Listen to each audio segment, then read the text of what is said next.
ఇవాళ ఉదయం 10 గంటలకు తెలంగాణ కేబినెట్ మీటింగ్ కానుంది. సమగ్ర కుటుంబ సర్వే, ఎస్సీ వర్గీకరణ అమలు అంశాలపై కేబినెట్ కు నివేదిక చేరనుంది.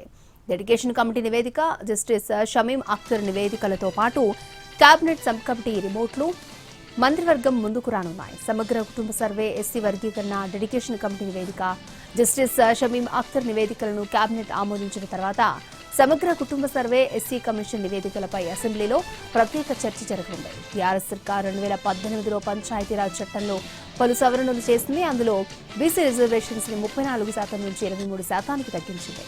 ఆ విధానంలోనే 2019లో స్థానిక ఎన్నికలను నిర్వహించింది. అయితే బీసీలకు రిజర్వేషన్స్ ని తగ్గించడంపై రాష్ట్ర హైకోర్టులో పిటిషన్లు దాఖలయ్యాయి.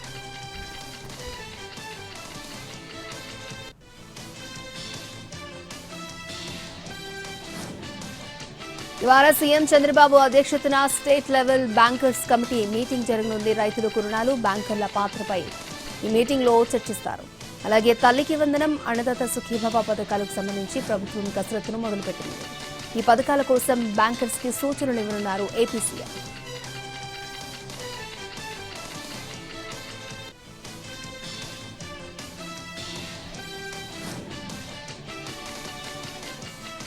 ఈ రోజు సాయంత్రం మంత్రి లోకేష్ ఢిల్లీకి వెళ్లనున్నారు. కేంద్ర మంత్రి అశ్విని వైష్ణవ్ తో భేటీ కానున్నారు. ఇటీవల రైల్వే బడ్జెట్ లో ఏపీకి నిధులు కేటాయించినందుకు ఆయనకు ధన్యవాదాలు తెలుపనున్నారు.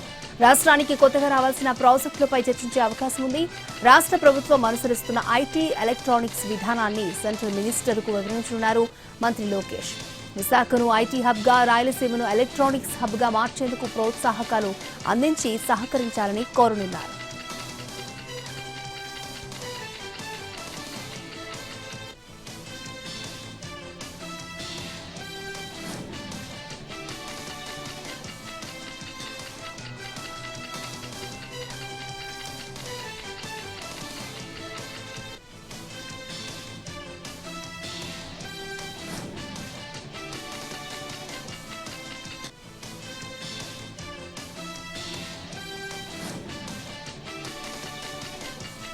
ఏపీలో 9,417 కోట్ల విలువైన రైల్వే పనులు ఇప్పటికే జరుగుతున్నాయని కేంద్ర రైల్వే శాఖ మంత్రి అశ్విని వైష్ణవ్ ప్రకటించారు.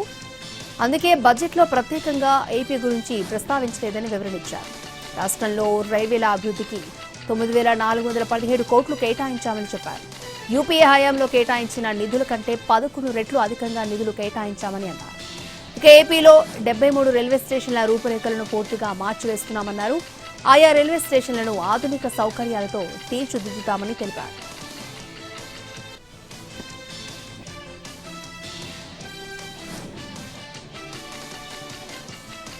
తెలంగాణలో రైల్వే అభివృద్ధికి కేంద్రం బడ్జెట్లో ప్రాధాన్యతను ఇచ్చిందన్నారు రైల్వే శాఖ మంత్రి అశ్విని వైష్ణవ్. ఏపీ, తెలంగాణ ఉమ్మడి రాష్ట్రంగా ఉన్నప్పుడు యూపీఏ హయాంలో రైల్వేకి ప్రాధాన్యతను ఇవ్వలేదు అన్నారు. రెండు రాష్ట్రాలకు కలిపి 886 కోట్ల రూపాయలు మాత్రమే కేటాయించిందన్నారు. కానీ బీజేపీ ప్రభుత్వం కేవలం తెలంగాణ ఒక్క రాష్ట్రానికి 5,337 కోట్ల రూపాయల నిధులు కేటాయించినట్లుగా తెలిపారు కేంద్ర మంత్రి.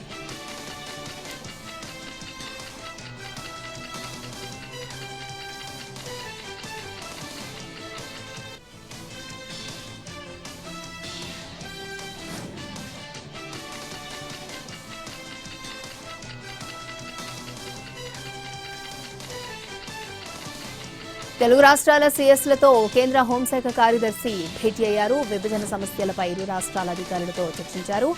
ఆస్తులు, అప్పుల పంపకాలపై చర్చించింది హోంశాఖ. సమన్వయంతో సమస్యలు పరిష్కరించుకోవాలని సూచించింది.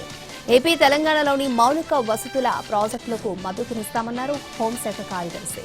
9-10 షెడ్యూల్లోని సంస్థల విషయంలో న్యాయ సలహాలు తీసుకోవాలని అధికారులకు నిర్ణయించారు. తదుపరి సమావేశంలో నిర్ణయం తీసుకుందామని చెప్పారు హోంశాఖ కార్యదర్శి.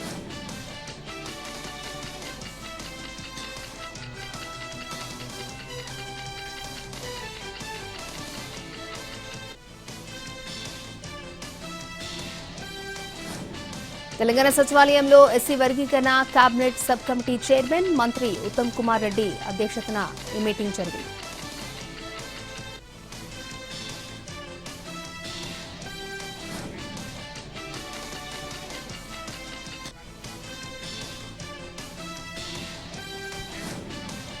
బడుగు బలహీన వర్గాలకు అండగా ఉండేది కాంగ్రెస్ ఒక్కటేనన్నారు మంత్రి పొన్నం.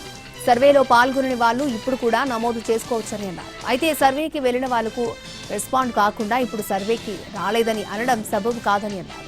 ప్రధాన రాజకీయ పార్టీ నేతలు సర్వేలో పాల్గొనలేదని అన్నారు పొన్నం.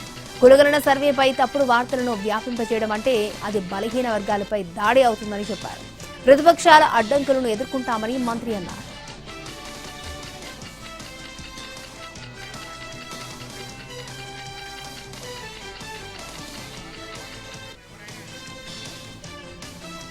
తెలంగాణలో ఓట్ల జాతర షురువైంది. 2 టీచర్, 1 గ్రాడ్యుయేషన్ ఎమ్మెల్సీ స్థానాలకు ఈసీ నోటిఫికేషన్ ని జారీ చేసింది. దీనికి సంబంధించిన నామినేషన్ల పర్వం మొదలైంది. ఈ నెల 10 వరకు నామినేషన్ల స్వీకరించనున్నారు. నామినేషన్ దాఖలు చేసే జనరల్ అభ్యర్థులు 10,000 డిపాజిట్ అమౌంట్, ఎస్సీ ఎస్టీ అభ్యర్థులు 5,000 డిపాజిట్ అమౌంట్ ని కట్టాలని సూచించారు. ఈ నెల 11న నామినేషన్ల స్క్రూటినీ, 13 వరకు విత్డ్రా చేసుకునే అవకాశం ఉంది. ఈ నెల 27న పోలింగ్ నిర్వహిస్తామని తెలిపారు.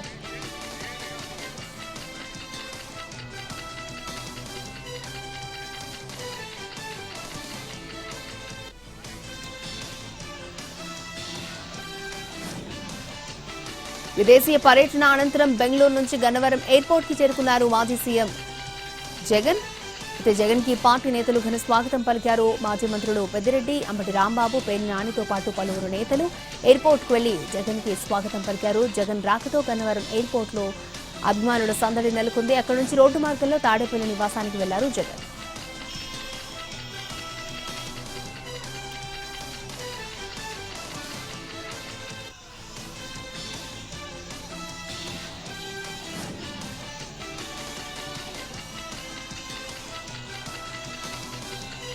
కర్నూలులో హైకోర్టు బెంచ్ ఏర్పాటు పరిశీలన కోసం ఈ నెల 6న హైకోర్టు కమిటీ కర్నూలులో పర్యటించనున్నట్టు తెలిపారు న్యాయశాఖ మంత్రి ఫరూక్. బెంచ్ ఏర్పాటుకు అవసరమైన స్థలం, జడ్జీల నివాస స్థలాలను కమిటీ పరిశీలించనున్నట్టు చెప్పారు. ఈ కమిటీలో న్యాయమూర్తులు కూడా ఉండే అవకాశం ఉందన్నారు. ఇక ఈ సందర్భంగా గత వైసీపీ సర్కారుపై విమర్శలు చేశారు.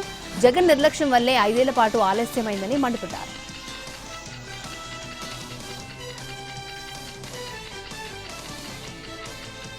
సూద్ చారిటీ ఫౌండేషన్ వ్యవస్థాపకుడు సోను సూద్ ఏపీ సీఎం చంద్రబాబును కలిశారు. ఈ సందర్భంగా ఆయన 4 అంబులెన్స్లను ప్రభుత్వానికి అందించారు. సచివాలయంలో మర్యాదపూర్వకంగా తనను కలవడానికి వచ్చిన సోను సూద్ ను చంద్రబాబు అభినందించారు.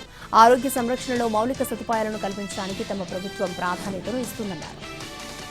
ఈ ఆశయంలో సూద్ చారిటీ ఫౌండేషన్ భాగస్వామి అయినందుకు కృతజ్ఞతలు తెలిపారు. ఈ సందర్భంగా చంద్రబాబు నటుడు సోను సూద్ కు శాలువా కప్పి సన్మానించారు. అనంతరం ఇరువురు కాసేపు మాట్లాడుకున్నారు.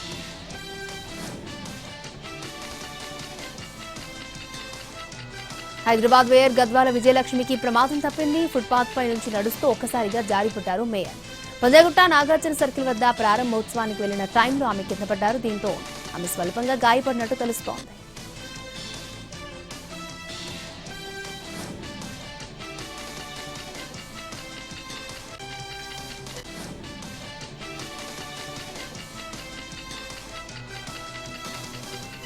ప్రకాశం జిల్లా ఎర్రగొండపాలెంలో భూబకాసురుల మాయాజాలంతో కోట్లు విలువ చేసే భూమికి రెక్కలొచ్చాయి.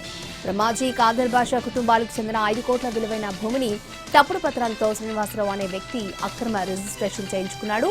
దీనిపై చర్యలు తీసుకోవాలని బాధితులు ఎర్రగొండపాలెంలో అధికారులకు ఫిర్యాదు చేశారు.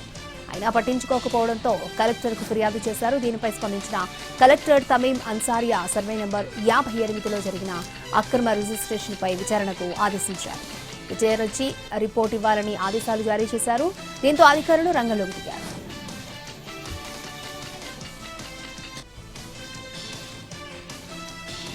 నెల్లూరులో సిపిఎం రాష్ట్ర 27వ మహాసభలు 3 రోజుల పాటు జరిగాయి. 47 సంవత్సరాల తర్వాత మరొకసారి సిపిఎం మహాసభలకు నెల్లూరు ఆతిథ్యమిచ్చింది. సిపిఎం రాష్ట్ర కార్యదర్శిగా వి శ్రీనివాసరావు తిరిగి ఎన్నికయ్యారు. 49 మందితో కూడిన నూతన రాష్ట్ర కమిటీని మహాసభ ఏకగ్రీవంగా ఎన్నుకుంది. మరోవైపు 15 మందితో నూతన కార్యదర్శి వర్గాన్ని ఎన్నుకున్నారు. మహాసభలను నిర్వహించే ప్రాంగణానికి పార్టీ నేత సీతారాం ఏచూరి పేరును పెట్టారు. తెలంగాణ ఈఏపీ సెట్ షెడ్యూల్ ని ఉన్నత విద్యామండలి ప్రకటించింది. ఇంజనీరింగ్, అగ్రికల్చర్, ఫార్మా ప్రవేశ పరీక్షల షెడ్యూల్ ని వెల్లడించింది. శ్రీశైలంలో ఫిబ్రవరి 19 నుంచి మార్చి 1 వరకు మహాశివరాత్రి బ్రహ్మోత్సవాలు జరగనున్నాయి. దీనికి చీఫ్ ఫెస్టివల్ ఆఫీసర్ గా దేవాదాయ శాఖ జాయింట్ కమిషనర్ చంద్రశేఖర్ ఆజాద్ ను నియమించారు. శ్రీశైలం దేవస్థానం ఈవో శ్రీనివాసరావు అధికారులు సిబ్బంది అర్చకులతో సమీక్షా సమావేశం నిర్వహించారు. శివరాత్రికి తరలొచ్చే భక్తులకు దర్శనం, పాతాళ గంగలో పుణ్యస్నానాలు, ట్రాఫిక్, వాహనాల పార్కింగ్, పారిశుద్ధ్య ఏర్పాట్లపై చంద్రశేఖర్ ఆజాద్ సమీక్ష చేశారు. క్షేత్రానికి వచ్చే భక్తులకు మంచి నీటి కొరత ఉండకూడదని, అందుకోసం తగిన ఏర్పాట్లు చేయాలని కోరారు. Under nineteen women players Trisha, Drithi Kesari Hyderabad కి చేరుకున్నారు. శంషాబాద్ ఎయిర్పోర్ట్ లో హెచ్సీఏ ఘన స్వాగతం పలికింది. ఎయిర్పోర్ట్ కు వచ్చిన స్కూల్ చిన్నారులు ఫ్లెక్సీలతో గ్రాండ్ గా వెల్కమ్ చెప్పారు.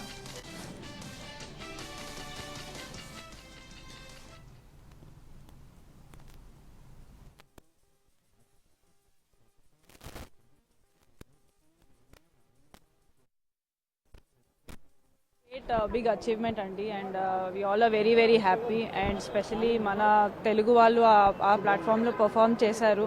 So I think it is a very proud moment, and I think this is the second time consecutively manam World Cup gelsam, and Trisha rendu cups lo undindi, and she being from Hyderabad, I think it's a very proud moment for all of us.